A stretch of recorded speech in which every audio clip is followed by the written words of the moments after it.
Hello everybody, welcome to Snyder's Inc. And today we have got another Doxia mystery video. And this is The Disturbing Part of the Internet, Volume 21. Done every single one. We're going to continue here, Volume 21. And we're going to get right into it, ladies and gentlemen. Hit the like button, subscribe button, comment what you think down below. If you'd like to help the channel out with a donation, you can leave a super thanks or link to my PayPal's in the description. Most of my videos don't get monetized, so anything helps. Let's go. النار مفتوح. السلام عليكم. Ich bin die Anti-Official. Ich bin Neon Bullhäuser.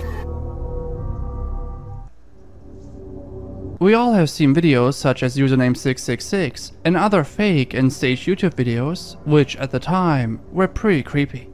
During this time, there were numerous attempts to create the creepiest video. Play02, now a lost media, was a video which was uploaded roughly a decade ago, somewhere in 2014 or 15, which was labeled as the creepiest video on YouTube. While this is currently lost media, I think the chances are quite high to find the original video. Through Wayback, we can find a YouTube channel named Mother8538, who has since been banned and had 5 videos in total at the time of the snapshot. These videos always only had one single word in their title, like play, wait, think, punish, and play 2, which seemed to be a sequel to the first video found on the channel. The channel was sitting at only 23 subs, the videos gaining significantly more views than that, but overall, not really a whole lot. Play 2 had the least amount of views, sitting at only 73 views. While this is lost media, the video in itself remained available and online for a very long time, so there are some bits and pieces that we can find on different websites, namely Chinese websites such as Bilibili, a YouTube equivalent. So the hunt begins. Around December 31st, 2022 on Bilibili, a user named Wax Dripping Bear Off, which is probably a translation error, would upload an image of a baby doll with the title Mother8538 videos. Attached were 2 more images, one of a girl, and the other also seems like a girl but looks significantly creepier. The last thing the author wrote was 2 photos. The carpet in the picture with the baby doll is the exact same as a different image, which seemed to be the thumbnail of Play02, so these seem related. What we also know is that Play02 was also reposted on the Chinese website XByX, which seems to be owned by Bilibili or is at least similar to it. There, we can find the following video. 非常抱歉 Ben Spinkenen 有一些原因导致发现战不翻 Spin die Anti-Official Spin Neon Bullhäuser アポ数字数シャン中チンファンタレン数数落ちワンビリビリ動画 I imagine that this is not actually related to the video we're looking for, and seems to be a generic video instead, but it's difficult to tell. However, there are 2 interesting things on this website. We have yet another image, which seems to be a real frame of the video in question. It's a person holding a lighter. Next to this image, there's text in Mandarin. The translation is quite rough, but it says, from YouTube user Mother8538, it's just a seemingly ordinary video that originally had very few views, but for some reason, it was included in the horror video and was included in the statistics as a penultimate number 1 in the number of views. However, due to the statistic, the number of video views soared. P.S. True, there is no work to bite the lighter.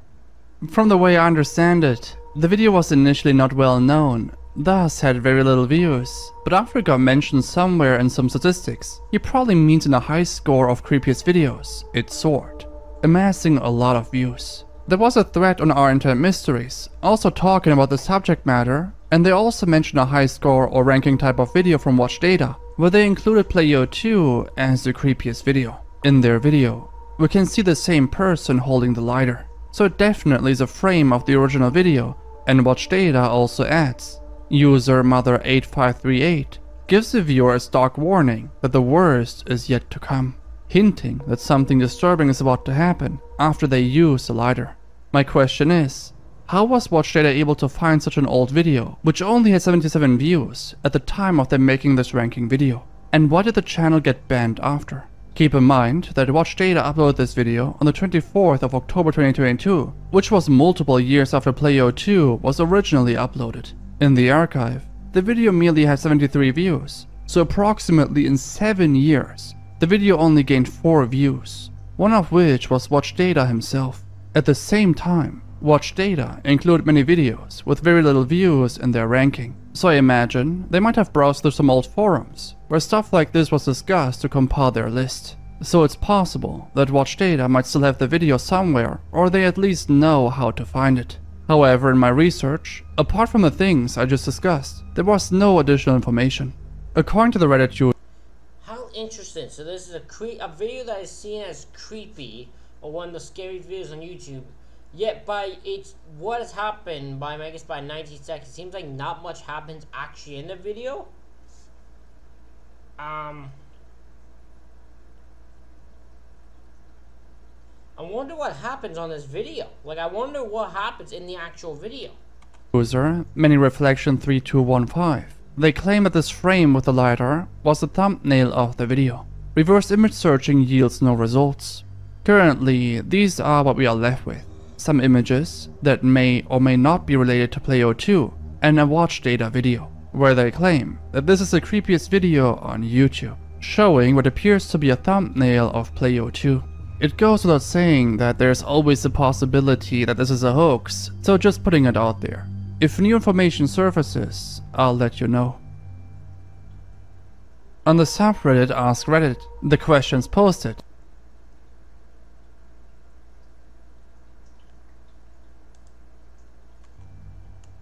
On the subreddit, those who accidentally killed someone, what went wrong? Okay, that's tough. Reddit Ask Reddit, the questions posted are Why do I think I already know what this is? usually pretty strange, but not really disturbing. However, in a post 3 months ago by a now deleted user, they ask, to those who have accidentally killed someone, what went wrong? I know exactly what this one's gonna be. I guarantee you I know what this one is.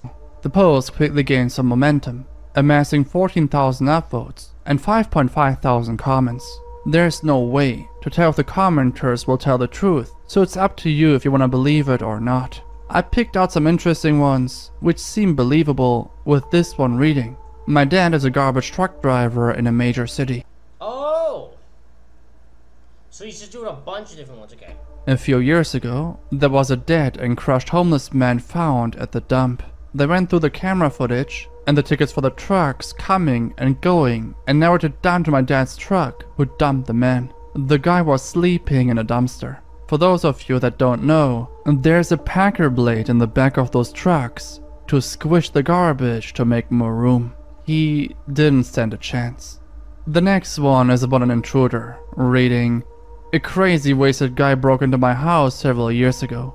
He had a knife and was threatening me. My young son and I were the only ones home. I heard noise in my house and grabbed a baseball bat I keep under my bed and went to investigate, thinking it was probably nothing. The guy came at me yelling incoherently, and almost as a reflex, I cracked on top of his head with the bat. I think my adrenaline must have put more into the strike than I thought I was doing, and the guy dropped immediately.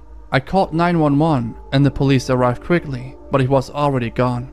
Crushed skull. I still have nightmares fairly often, but can't picture how else it would have ended, without me and possibly my son being attacked. This one, I don't know if that's accidentally. I mean, technically it is, but self-defense, so... is extremely sad and tragic, reading, this happened to my uncle back in the 1970s. He was coming home from work one night in a snowstorm and turned onto his road. His house was on the other side of a hill. He climbed the hill, and as he started ascending the other side, he heard kids screaming and yelling. Brakes were useless. He ran over a 10-year-old kid who was sledding down the hill in the middle of the road and killed him. It was his next door neighbor. There was no charge against him. Nobody sued him because it was clear that it was a freak accident. Even the kid's parents told him it was not his fault. However, my uncle, 53 years old, a World War II USMC combat veteran of the Pacific War, previously strong-willed, clear-headed, and not a drinker, drank himself to death in less than a year. Tragic all the way around. In the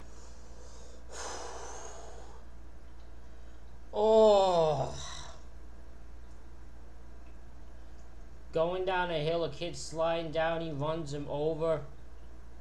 And he's so guilt-ridden, despite the fact everyone told him he didn't do it. He drank himself to death in a year. Guilt at its strongest form. The next one, the user describes what happened to their dad, reading, "It wasn't me. It was my dad a few years before I was born. He was a truck driver, and one late night while he was doing his normal drive between Sydney and Brisbane, a car coming in the opposite direction failed to make a turn. The driver was close to his destination and had likely decided to continue driving despite being tired. My dad had nearly 80 tons worth of truck going 100 kilometers per hour. He couldn't do anything. The car went under the front of his truck. The driver and his passenger were killed immediately. The passenger's 3 children in the back were pinned, but alive and awake and screaming. Being the early 90s, my dad had to run for the nearest house to get help. When he reached a farmhouse, he got them to call emergency. He couldn't bring himself to return to the scene of the accident. The screaming was already haunting him. From that point on, my dad couldn't handle the sound of children crying. It broke my family. The actions of one idiot who didn't take an effing nap. My dad still had to drive that route several times a week. I remember watching him grip the steering wheel so tight every time he approached that corner." There's one final story that I want to include, this time a sport accident, reading, "This was a hockey accident when I was 19. I'm 36 now. I shot a low slap shot and there was a net battle and my friend on the other team got shoved, fell over, and the puck hit him in his temple and shattered much of the structure. He died later because of the bone fragments in his brain. I stopped playing for a long time after that. Now, I play in the men's league and wear his number." Edit. I didn't expect to receive tons of comments and DMs. There are a lot to reply to and really heavy to remember. Emotions came up that I haven't felt in almost 20 years. I'm really thankful for the outreach. I asked that we show this kind of love to people in person. When someone asked him how he is, he said, "I'm better now." I stopped playing competitive hockey after that though. We were both trying to go pro, but I wasn't willing after that or without him. He was a better player than me and did a lot to bring me up. Whew. Oh, those stories are insane. Damn. This is a really old rabbit hole, but it still is so big and extensive that people nowadays are still digging up new stuff, and it was also recommended to me by a viewer through email. There's also a somewhat recent connection on Reddit to this topic, which is really bizarre. In 2006, the internet company AOL released a compressed text file containing 20 million search queries for over 650,000 users. They claim it was for research purposes, but after it became clear that personal information was also shared, AOL admitted that it was a mistake and deleted the text file. But to no one's surprise, it was already circulating on the web, making it impossible to fully take down. They were sued, and there was a settlement with them paying up the victims. While the majority of these search queries are ordinary, some things were really disturbing. In particular, there was someone that went by 927. On AOL, the people using the search engine were attributed numbers, serving as a way to identify and match them to their account and search history. A 927 search history has been compiled by Business Insider, and while it is quite long and I won't go through everything, it is highly disturbing.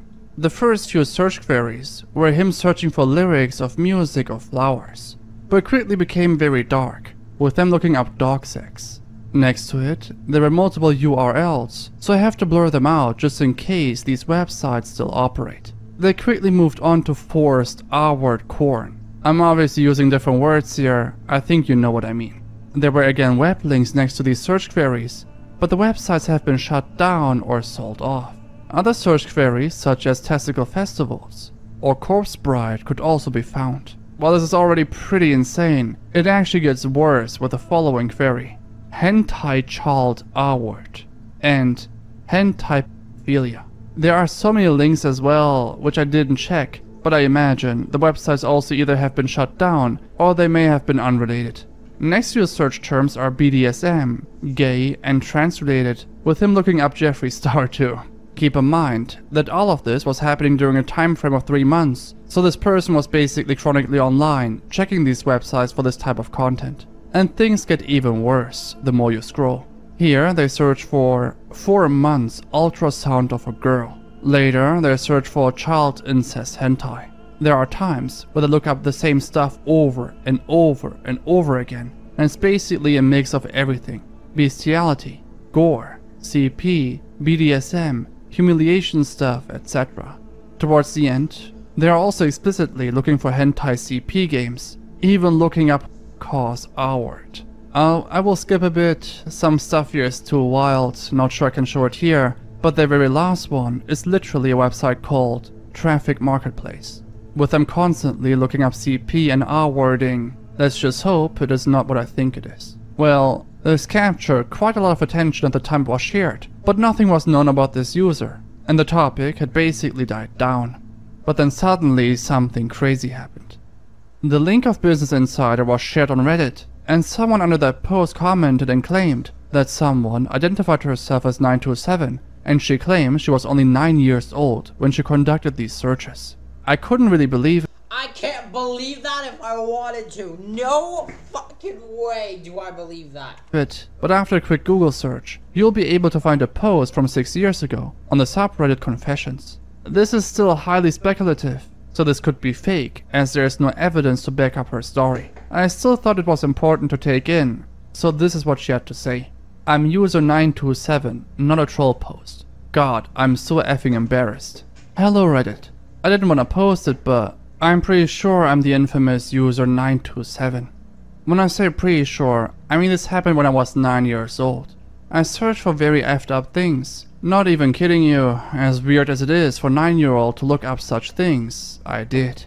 We, my family and I, had a very outdated computer with AOL. I am very sorry. The effed up things I looked for at the time was mostly out of sheer curiosity and never acted out or even thought of being after 13. You can also see some very sensitive things like sexuality. I've come out of the closet in 2015, so yeah. To those wondering, I'm a female. I'm in therapy and have meds and stuff. I'm 100% not a troll. I'm so freaking embarrassed. I'm not a predator or into animals. I have a 28-year-old girlfriend, and I broke up with my ex because he was 6 months younger than me. If anything, I like older people, not younger, even by a year. I'm not into animals, but still BDSM. God, I sound sick. I promise you I'm not. I was just a effed up kid. In the comments, she refers to a video that Rainbot made 5 years ago, which prompted her to make this post on Reddit. They also claim that even when they searched for CP, they never found any, and it was all out of curiosity. She also claimed she was only around 9 years old when she searched for all of this. To be fair, if you look at the entire search history, it really looks like someone who is younger and just searches up random stuff at times, which would be common for a child or teenager, but the sheer amount of very detailed and brutal search results. I was like, there's no way this is a child. There was no way it's a 9-year-old doing this. This is some... There's also no way you know... Unless I don't understand how an AOL computer worked. There is no way you can make so your family did not know any of this was searched up. A 9-year-old would not think to erase and make it cease to exist. There's no fucking way this is real. There's no way. It's really baffling. I don't know to what extent you can justify looking up these things by saying that you were merely curious. These searches are too specific to have been conducted by a 9-year-old, in my opinion. There were so many of these searches conducted, also regular corn stuff. Would you even do that at such a young age? To me, it doesn't really add up. Also, that last query with the Traffic Marketplace is quite worrying. I really hope it was just some edgy kid conducting these searches, but since Reddit user provides zero evidence for a version of things, it's difficult to trust her. There's quite a bit more interesting stuff that has been shared on AOL, so I might talk about a different user in the next episode. In this segment, I'll talk about a topic which should give you this type of reaction. What the fuck? So yeah, let's check it out. النور مفتوح. السلام عليكم. كيف حالك؟ لك طيبة. يلا الله يشافيك. بخر راسك كذا. اسحبي راسك كذا. اسحبي ورا كمان. كمان ورا. هنا. لا خلاص روح ورا. تحركي شوي خلينا نشوفك. لا خلينا تحركي ورا شوي كمان.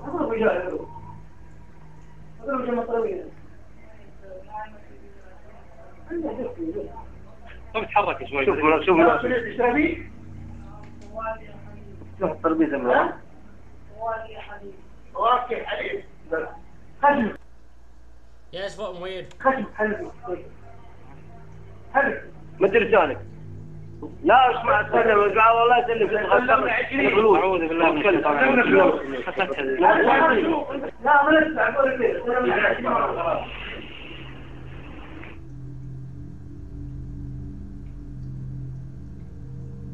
This video shows a mix between animal and human. This thing is lying on a mattress in a cage. The language spoken in the video seems to be Indonesian. Video was uploaded 9 years ago and only has around 3,000 views. This video initially surfaced on Facebook, but was quickly shared across religious forums as well. The claim made here is that this woman was punished by God for disrespecting the religion and the Quran, even in videos dating back 12 years ago. This wasn't exclusive to Islam. Christians were posting videos even earlier. Here's one from 14 years ago, claiming that this creature is the Antichrist, and that this is proof that hell exists. Before I move on, that this is just some prop and fake is pretty obvious, but it's still a very interesting piece of one of the earliest creepy videos you could find online. Theorizing why people think like this, and the origins of this video, is interesting to look into. This video might have been circulating prior to major social media sites like Facebook even existing. The earliest post, at least on YouTube, comes from a channel named MG with almost 1 million views. The comments have been deactivated, but the channel owner posted the following in the description. This is a genuine video, captured by one of my friends in a famous museum located in Middle East. A lady who was very fond of watching movies. One day her mother was reciting Quran, instructed her daughter to switch off the TV, but instead of obeying her mother's order, she took one unhuman, unlawful, shameful decision. Unexpectedly, she threw the Quran and see how she got punished in this world. Immediately, she turned into a lizard. I request you to not put any scams on this video. If you don't agree, please keep that to you. No need to put any comments. This incident happened in India. Nice little story this guy came up with, but basically anyone who watched this video created their own interpretation of it. Indonesians, for instance, claim that this individual is something called Krasu. It's a legendary creature, which is a nocturnal female spirit of Northeast Asian folklore. The head is attached to her internal organs. One possible explanation that is given is that the woman became like that because she sinned, and this was her form of punishment. This is basically what other people are also believing in when they try to explain the video. As for the origin of this video, I think the Pakistani viewers already know what's up. It's a zoo attraction in Pakistan, where a person is putting on this costume and also acting as a fortune teller at the same time. The actor is covering their face in complete makeup, hiding their body in the ground, with only their head popping up. That's basically all there is to it. Just some person LARPing as an animal and fortune teller. Nothing supernatural going on. Though times back then were very much different, so people were more keen to be less skeptical and take things like this at face value. In our online expanse where content is king, Okay, I don't know this guy at all. James Stobie carved out a unique niche. Known for his YouTube channel Stobie the Hobo, Stobie gained a following by freight hopping across the United States, with his most popular video being one of him heading from Illinois to Toledo to Chicago. I'm trying to get to Detroit. It's so dumb, like, I'm realizing the total absurdity of this trip. Like, I'm trying to go, which is about a 3-hour drive from here. It's probably going to take a couple days. It's really ridiculous. I think that train may have actually been a better choice, but who the hell knows, man? So, this will go at the worst to Columbus, or maybe it'll go to Detroit.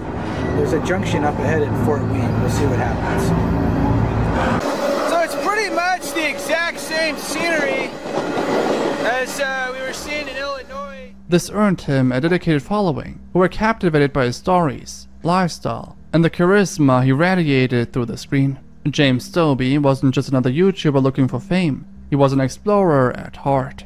Born and raised in suburban Maryland, he was educated and had a keen interest in geography, which perhaps foreshadowed his future pursuits. With a bachelor's degree from the University of Maryland, and subsequent work experiences, Stobie's life seemed to follow a conventional trajectory until he decided to forego the expected path and embark on a life of adventure. His YouTube channel that launched in 2012 served as an online diary of his freight-hopping journeys across America. For 5 years, Stobie crisscrossed the country, hopping on and off freight trains, and shared these experiences with the world. His content wasn't only about the thrill of the ride, but also painted a vivid picture of the American landscape, the intricate railroad system, and the transient lifestyle he led. Stobie's content stood out for its authenticity and heartfelt narrative. He didn't just showcase the adventurous side of train hopping, he also highlighted the harsh realities and dangers associated with it. Despite the perilous nature of his travels, his love for the rails and the freedom they represented was palpable. Through his videos, he built a My more concern is how on earth did he... How does this end? Probably ones like, does he get hit by a train? That's what my gut says. Or does the train crash while he's on it? Like, what happens? Community of fellow adventurers, rail fans, and those who live vicariously through his travels. Beyond the thrill of adventure, Stobie was a musician and a storyteller, weaving narratives that captured the imagination of his audience. He had a talent for bringing viewers into his world, making them feel as if they were there beside him, experiencing the ups and downs of life on the move. His videos often featured him playing the piano, a testament to his multifaceted personality and a reminder of the human behind the persona. The news of James Stobie's death in late 2017 was a sober moment that reverberated across the YouTube community and beyond. Stobie lost his life in an accident while engaging in the very activity that defined his adventurous spirit. His passing wasn't only a tragic loss for his family and friends, but also for the countless followers who had been inspired by his courage, curiosity, and unyielding passion for life. In the wake of his death, tributes poured in from around the globe, a testament to the impact he had on people from all walks of life. Stobie's legacy is a complex tapestry of freedom and the pursuit of happiness on one's own terms. It serves as a poignant reminder of the fragility of life and the importance of pursuing one's passions despite the inherent risks. If you want something to binge... Ladies and gentlemen, that is it for this reaction video. Let me know what you think in the comments. Hit the like button, hit the subscribe button. Thank you all for watching. I'll see you all for the next one.